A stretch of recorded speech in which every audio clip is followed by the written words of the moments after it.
GST ಅಧಿಕಾರಿಗಳ ಹೆಸರಿನಲ್ಲಿ ಗುಟ್ಕಾ ವ್ಯಾಪಾರಿಯನ್ನ ಬೆದರಿಸಿ 5 ಲಕ್ಷ ರೂಪಾಯಿ ಸುಲಿಗೆ ಮಾಡಿದ ಪ್ರಕರಣದಲ್ಲಿ ಇಬ್ಬರು ಆರೋಪಿಗಳನ್ನು ಬೆಂಗಳೂರು ಬನಶಂಕರಿ ಪೊಲೀಸರು ಬಂಧಿಸಿ ಜೈಲಿಗೆ ಕಳುಹಿಸಿದ್ದಾರೆ.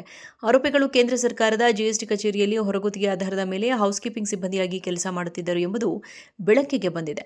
ಬಂಧಿತರನ್ನ ದಾದಾಪೀರ್ ಮತ್ತು ನಾಗರಾಜ್ ಎಂದು ಗುರುತಿಸಲಾಗಿದೆ. ಇವರು ಬನಶಂಕರಿಯ ಬಿಎಂಟಿಸಿ ಬಸ್ ನಿಲ್ದಾಣದ ಕಟ್ಟಡದಲ್ಲಿರುವ ಜಿಎಸ್ಟಿ ಕಚೇರಿಯಲ್ಲಿ ಹಲವು ವರ್ಷಗಳಿಂದ ಕೆಲಸ ಮಾಡ್ತಾ ಇದ್ರು. ಈ ಹಿಂದೆ ಇಂದಿರಾನಗರ ಸೇರಿದಂತೆ ವಿವಿಧ ಕೇಂದ್ರ ಸರ್ಕಾರಿ ಕಚೇರಿಗಳಲ್ಲೂ ಕೆಲಸ ನಿರ್ವಹಿಸಿ ಅಧಿಕಾರಿಗಳ ವಿಶ್ವಾಸವನ್ನು ಗಳಿಸಿದರು.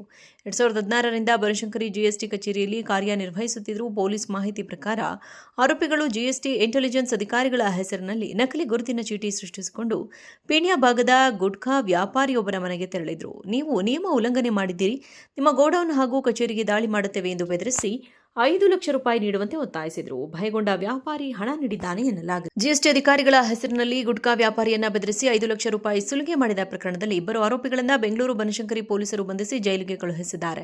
ಆರೋಪಿಗಳು ಕೇಂದ್ರ ಸರ್ಕಾರದ ಜಿಎಸ್ಟಿ ಕಚೇರಿಯಲ್ಲಿ ಹೊರಗುತ್ತಿಗೆ ಆಧಾರದ ಮೇಲೆ ಹೌಸ್ಕೀಪಿಂಗ್ ಸಿಬ್ಬಂದಿಯಾಗಿ ಕೆಲಸ ಮಾಡುತ್ತಿದ್ದರು ಎಂಬುದು ಬೆಳಕಿಗೆ ಬಂದಿದೆ. ಬಂಧಿತರನ್ನ ದಾದಾಪೀರ್ ಮತ್ತು ನಾಗರಾಜ್ ಎಂದು ಗುರುತಿಸಲಾಗಿದೆ. ಇವರು ಬನಶಂಕರಿಯ ಬಿಎಂಟಿಸಿ ಬಸ್ ನಿಲ್ದಾಣದ ಕಟ್ಟಡದಲ್ಲಿರುವ ಜಿಎಸ್ಟಿ ಕಚೇರಿಯಲ್ಲಿ ಹಲವು ವರ್ಷಗಳಿಂದ ಕೆಲಸ ಮಾಡ್ತಾ ಇದ್ರು. ಈ ಹಿಂದೆ ಇಂದಿರಾನಗರ ಸೇರಿದಂತೆ ವಿವಿಧ ಕೇಂದ್ರ ಸರ್ಕಾರಿ ಕಚೇರಿಗಳಲ್ಲೂ ಕೆಲಸ ನಿರ್ವಹಿಸಿ ಅಧಿಕಾರಿಗಳ ವಿಶ್ವಾಸವನ್ನು ಗಳಿಸಿದರು.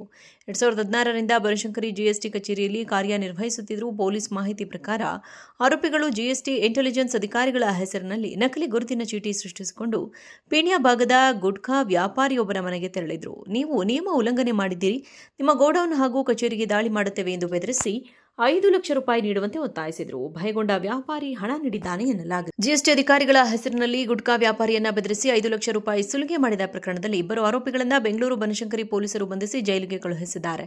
ಆರೋಪಿಗಳು ಕೇಂದ್ರ ಸರ್ಕಾರದ ಜಿಎಸ್ಟಿ ಕಚೇರಿಯಲ್ಲಿ ಹೊರಗುತ್ತಿಗೆ ಆಧಾರದ ಮೇಲೆ ಹೌಸ್ಕೀಪಿಂಗ್ ಸಿಬ್ಬಂದಿಯಾಗಿ ಕೆಲಸ ಮಾಡುತ್ತಿದ್ದರು ಎಂಬುದು ಬೆಳಕಿಗೆ ಬಂದಿದೆ. ಬಂಧಿತರನ್ನ ದಾದಾಪೀರ್ ಮತ್ತು ನಾಗರಾಜ್ ಎಂದು ಗುರುತಿಸಲಾಗಿದೆ. ಇವರು ಬನಶಂಕರಿಯ ಬಿಎಂಟಿಸಿ ಬಸ್ ನಿಲ್ದಾಣದ ಕಟ್ಟಡದಲ್ಲಿರುವ ಜಿಎಸ್ಟಿ ಕಚೇರಿಯಲ್ಲಿ ಹಲವು ವರ್ಷಗಳಿಂದ ಕೆಲಸ ಮಾಡ್ತಾ ಇದ್ರು. ಈ ಹಿಂದೆ ಇಂದಿರಾನಗರ ಸೇರಿದಂತೆ ವಿವಿಧ ಕೇಂದ್ರ ಸರ್ಕಾರಿ ಕಚೇರಿಗಳಲ್ಲೂ ಕೆಲಸ ನಿರ್ವಹಿಸಿ ಅಧಿಕಾರಿಗಳ ವಿಶ್ವಾಸವನ್ನು ಗಳಿಸಿದರು.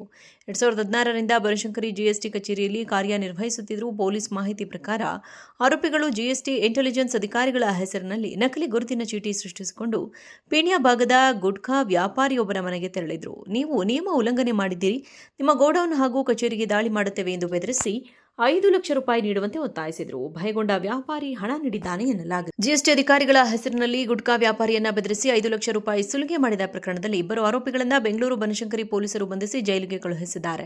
ಆರೋಪಿಗಳು ಕೇಂದ್ರ ಸರ್ಕಾರದ ಜಿಎಸ್ಟಿ ಕಚೇರಿಯಲ್ಲಿ ಹೊರಗುತ್ತಿಗೆ ಆಧಾರದ ಮೇಲೆ ಹೌಸ್ಕೀಪಿಂಗ್ ಸಿಬ್ಬಂದಿಯಾಗಿ ಕೆಲಸ ಮಾಡುತ್ತಿದ್ದರು ಎಂಬುದು ಬೆಳಕಿಗೆ ಬಂದಿದೆ. ಬಂಧಿತರನ್ನ ದಾದಾಪೀರ್ ಮತ್ತು ನಾಗರಾಜ್ ಎಂದು ಗುರುತಿಸಲಾಗಿದೆ. ಇವರು ಬನಶಂಕರಿಯ ಬಿಎಂಟಿಸಿ ಬಸ್ ನಿಲ್ದಾಣದ ಕಟ್ಟಡದಲ್ಲಿರುವ ಜಿಎಸ್ಟಿ ಕಚೇರಿಯಲ್ಲಿ ಹಲವು ವರ್ಷಗಳಿಂದ ಕೆಲಸ ಮಾಡ್ತಾ ಇದ್ರು. ಈ ಹಿಂದೆ ಇಂದಿರಾನಗರ ಸೇರಿದಂತೆ ವಿವಿಧ ಕೇಂದ್ರ ಸರ್ಕಾರಿ ಕಚೇರಿಗಳಲ್ಲೂ ಕೆಲಸ ನಿರ್ವಹಿಸಿ ಅಧಿಕಾರಿಗಳ ವಿಶ್ವಾಸವನ್ನು ಗಳಿಸಿದರು.